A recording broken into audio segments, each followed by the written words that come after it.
When we think about the evolution of life, oftentimes we think in terms of macroscopic fossils, such as the ones that you see here. And it's pretty clear when you look at these rocks that something living was present on Earth when they formed. In this panel over here, you see a fossil of some type of algae. It's not clear exactly what type, but it's inferred to be an alga. And this shape here is known as a trilobite. And this section of rock you're looking at is one of the most famous fossils on the planet. It's called the Burgess Shale, and it's found in Canada. And it dates what we call the Cambrian explosion, which occurred roughly 500 million years ago, around 560 million years ago. So we can certainly claim when we look at rocks of this age that life was present. But if we want to think about the evolutionary history of life over a much larger time span of billions of years, given that the Earth is 4.6 billion years old, we need to step back in time and look at more ancient rocks. And when we do this, the shapes suddenly change, and it becomes not quite as evident that we're looking actually at fossilized versions of life, and yet we are. And so, for instance, take this rock as an example. Here you see these dome-like structures, and these are vestiges of a type of microbial community forming in a shallow marine environment that became lithified and left these domal structures, and we call these structures stromatolites.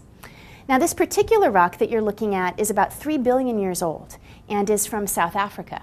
But these rocks can be found all over the world, and they occur throughout Earth history going back as far as 3.4 billion years.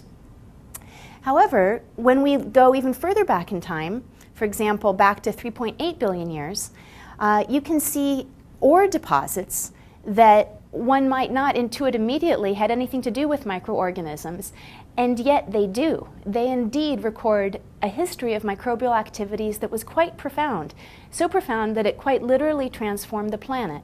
And this is one beautiful example.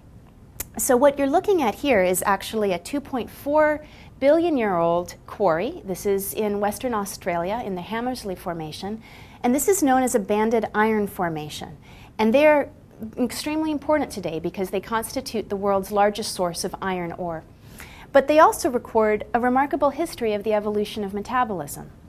Now, how can this be? How do these massive rock quarries tell us anything about microbial life? Well, when you think about what they actually constitute, they are made up of iron minerals, as well as other minerals, cherts, which is a type of silicon oxide, intermixed with these iron species. But for now, let's just focus on the iron. So how did this iron get into this big deposit that you see here? Well, it began a long time ago in ancient seas in the form of ferrous iron. That's called iron 2.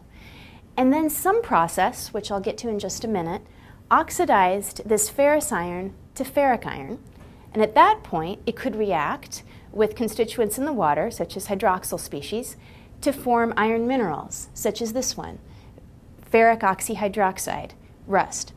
And over time, this mineral transformed and changed into different types of minerals, became compacted and mingled with others, and wound up in these rocks that we today know as banded iron formations.